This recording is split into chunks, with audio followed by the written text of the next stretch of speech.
Takribani watu 330 wameuawa katika mashambulizi ya anga ya Israeli huko Gaza yaliyofanyika usiku kucha.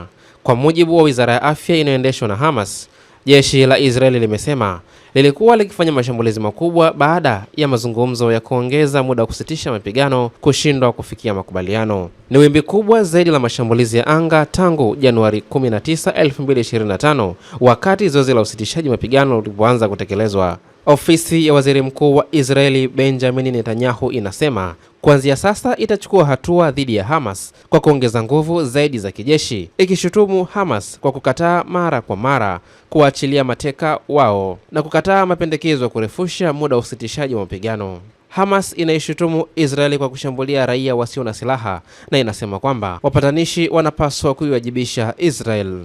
Hii ni Sawasawa Digital, habari kiganjani mwako.